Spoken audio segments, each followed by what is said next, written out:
Hello, I'm Charlie. Today I was thinking about paper. Nowadays it's made out of trees, but in ancient China they used bamboo, and the guy who invented paper made it out of fishing nets and rags, which made me wonder, what can I use to make paper? So I did some research and found an ancient paper making technique that they used to make paper out of plants. And today, we're going to try it out. Wonders with Charlie. Hey there. Wonders with Charlie is created in partnership with Wonderopolis.org, a website by the National Center for Families Learning, and supported by subscribers like you. So thank you. All right, here's the list of basic instructions we're looking at. How to make paper. First, we got to get a plant, boil it, blend it up, and then spread it out to dry. So the first thing we got to do is we got to get some plant material to turn into paper. So this garden bed in my backyard is full of these super tall sunflowers, which are wonderfully in bloom right now, and I thought they'd be perfect for this project. I haven't seen anybody else online or in any books like that make paper out of sunflowers before, so I'm not entirely sure if this is going to work, but it'll be a great test for this paper making technique. Fantastic. Time to move on to step number 2. We need to boil the plants, but first we need to prepare them just a little. First, I'm going to remove the flower part of the sunflower and the leaves so that I'm only left with the stalk. I'm going to chop it into 6-inch sections, just about, and I think we're just going to use the stalk to make paper because it seems like the strongest, sturdiest part of the whole plant, and I think it'll make some pretty nice, strong, sturdy paper. Once those are all chopped up, you can get a bucket, fill it up with water, and then just toss them right on in for a nice 2-hour soak. While your plant material soaks, we're going to prepare the liquid that we're going to boil it in. For this, you need to find some sort of a fire pit. We're collecting the ash that's left at the bottom of the fire pit. We're going to mix it up with some water, and this is what we're going to boil our plants in. Because the ash mixed with water creates a solution that could break down the plant just a little bit more than just simply boiling it in water would do. After our plants have completed their 2-hour soak, we're going to smash them a bit with a hammer just to break them up a bit more. And now it's time to boil.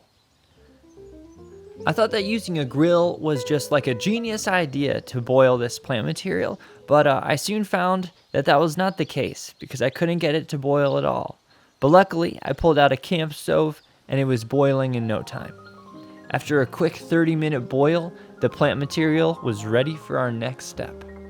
All we have to do is take all that plant material and blend it up.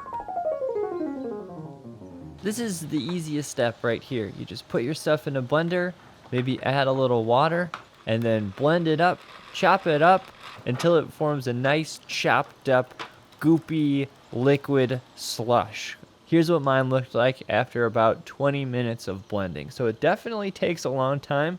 I added a little water to mine because mine came out super thick, and I feel like it'll work better in the next step if it's a little thinner. Next, we're moving on to the last step, step number 4. We got to spread that goop out and then dry it.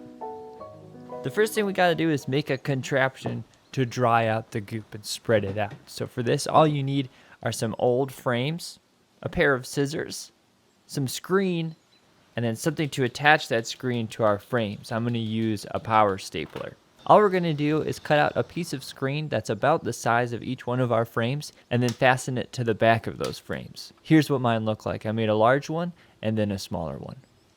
Now it's finally time for the dipping process. I'm going to take my screen and scoop up some water with it, then kind of hold it just over the tray to allow some of that water to soak out. I'm going to take it over to a nice surface like this cloth over here and then flip it over real quick, take it off the tray, and then you will see revealed a nice rectangle of scooped goop. This is hopefully what's going to turn into paper. And I was super excited that this worked out because no one had done this with sunflowers before. I was a little uncertain as to whether this technique was going to work out, but it looks like we're on the right track. I used the small frame to scoop up a few more rectangles of goop. And then I tried the bigger one, but unfortunately I ran out of goop, so that one didn't really work. But we had a bunch of small ones that looked great. I'm super pumped, and I can't wait to see what these are like. All we have to do is wait for these to dry, and then hopefully we'll have our sunflower paper.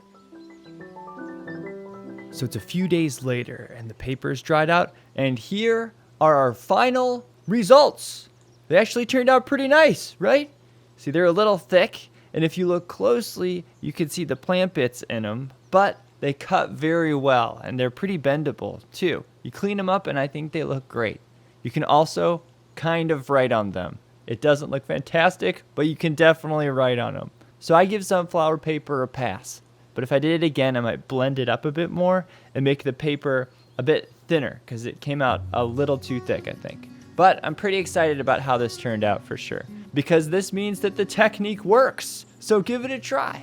What plants can you make out of paper? Let me know in the comments below. Thanks so much for watching this episode of Wonders with Charlie, and I'll see you next time when I'm wondering something else. Wonders with Charlie is made in partnership with Wonderopolis.org, a website by the National Center for Families Learning, and supported by subscribers like you. So thank you. Oh, and also for my patrons over on Patreon. You guys are just the best imaginable, so thank you so much. If you'd like to check out some behind the scenes footage, head over to Patreon by clicking here. Click here to check out the rest of my YouTube channel, and click here for another awesome video. Thanks for watching, and I'll see you next time.